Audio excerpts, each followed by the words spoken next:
Digital audio advertising, trends and forecasts in times of coronavirus.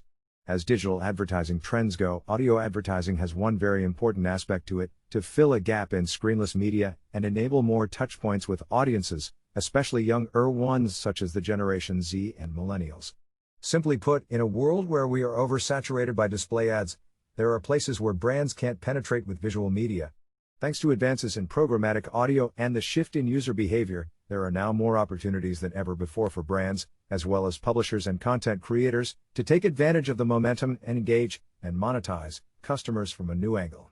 From multiple formats like pre-recorded ad creatives and dynamically inserted native ads to sound branding and personalized in-app ads, there are plenty of options to tailor messaging and deliver it in a way audiences will embrace and enjoy. Under normal circumstances, this post would largely deal with emerging digital audio advertising trends and logical predictions that marked the year before. However, the COVID-19 pandemic has thrown a wrench in the works, leaving much of the industry scrambling.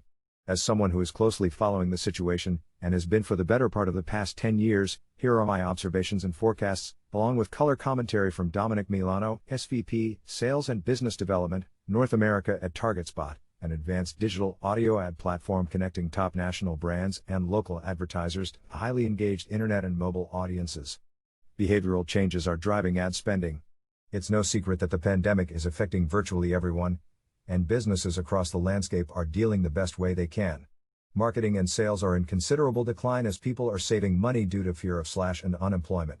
The advertising industry has been hit hard. As of early March 2020, the advertising industry in the United States is projected to experience losses of $26 billion in revenue, a 10% decline. However, the fact remains that while there's a decline in global ad spend which is directly affecting advertising costs, there is a dramatic increase in media consumption. Over 80% of consumers in the US and the UK consume more content since the outbreak. The media sector is the big winner, especially the news category that saw a 52% increase in ad spend as people try to keep up to date on the latest coronavirus developments. The effects haven't been uniform, though. People are now living lives in their homes with mobile devices in their hands. They are turning to audio for streaming music to comfort them throughout the day. These are all the behavioral changes that have impacted media consumption. Says Milano, in times where most of the brands are holding back, this is a massive opportunity. Some channels and content show more promise than others, and that is where the advertising focus should be, on resilient channels where audiences are congregating right now. Because of its simplicity and personal connection, audio definitely belongs in that group. Brands that want to advertise are having to think about behavioral media consumption changes to figure out where and how to connect with consumers, says Milano. For example, a significant amount of ad spend would be attributed to the NBA and NHL playoffs, as well as the opening of the baseball season. Beyond the games themselves, all the content created around these events, including across digital channels, is just not there. As a sidebar, audio with its companion-like nature is filling in quite well during these times. Audio advertising is the easiest path to brand safety. Consumption changes are one reason for the decline in spend, but not the only one, Milano continues. Another reason is the message. When people are sick, even dying, and when so many are now unemployed, a brand has to establish the right message. So many campaigns planned for Q2 and even into the remainder of the year need to be reassessed. The situation is changing daily, literally. So there's a constant review of what is appropriate, effective, and necessary to communicate to audiences. In that sense, digital audio advertising has an exceptional ability to quickly change a brand's messaging so it matches the current climate and is not tone-deaf. The fast turnaround to a creative that speaks to the consumer right now is something video as the leading medium of today can't offer, nor can most other digital media formats. Audio content is far easier and more efficient to change. Case in point, audio advertising of major UK supermarket brands. They focused on refined audio ads to see how they resonated with listeners for attributes such as authenticity, thoughtfulness, relevance, and more, as well as how likely people were to purchase from those brands after listening. The result was 18% more purchase intent than usual. Of course, the economics are having the biggest impact, Milano points out. Businesses being forced to cut back or close has resulted in staggering unemployment numbers and a global recession. This relates back to the messaging.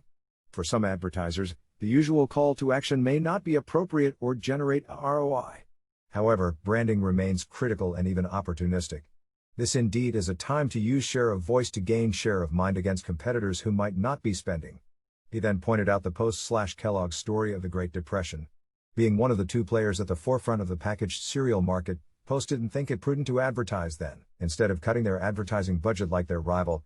Kellogg saw it as an opportunity to gain mindshare, and by the time the Depression ended, the company became the dominant brand in the cereal space and remains a major player to this day. Identifying the audience's most receptive moments is a vital part of effective messaging, and audio advertising offers great targeting opportunities to build relevance in some of the more critical moments and hypersensitive environments.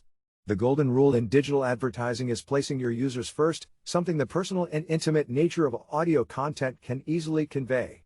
The impact will be felt for quite some time, but brands that build trust now will be the winners in the long run. It's difficult to provide any meaningful digital audio advertising forecast as there is a lack of valuable data right now. Milano maintains we need a better understanding of the core issue at hand, and we both agree that COVID-19 will change the spending habits of brands as the effects linger on. The crisis won't have an end date. This is eventually going to dissipate, and hopefully then not resurface. As society begins to open up, so too will brands begin to spend again. The question is, at what level? It will depend on the economic impact they have endured. For those that endure, the ad spend will be much more strategic than ever before, and that is to make sure every dollar is well spent. There will be opportunistic spending even before the crisis ends, as well as into it. If you have a brand that is more prevalent for these times, then we will see certain sectors spend more. Imagine the impact of a local business advertising. We have toilet paper. New businesses and new products will also take advantage of the opportunity to connect with consumers, Milano concludes. The opportunistic spending is perhaps best seen in the example of podcasts, where ad revenue continued to grow, despite the lower number of podcast listeners due to the disappearing commute and many direct response advertisers putting a halt to their campaigns.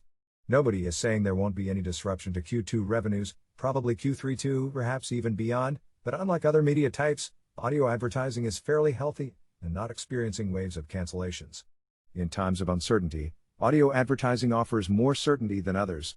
Until sense of normalcy returns, it's vital to understand both the supply and demand side of digital advertising right now, particularly digital audio advertising trends, to successfully adapt and identify opportunities. With more and more data on audience behavior being gathered, now is the right set of circumstances to create a relevant and compelling message. Combined with the one-on-one connection that audio facilitates, brands should be focusing on how to best take advantage of the medium. In a way, it's a win-win situation. If the coronavirus gets contained with minor disruptions, any displaced ad budgets can easily be reallocated for H2 2020. If the situation stays the same or gets worse, the advertising industry could be more significantly impacted, but it won't change the fact people will be spending more time at home, which means more time on streaming services, social media, and more time listening, as the surge in smart speaker usage shows. All of those could mean increased ad investment. For now, we'll have to wait for the first official H1 lockdown figures in a couple of months to get a more precise sense and ride this thing out. Make sure you're following me on Twitter for ongoing updates, tips, and industry takeaways.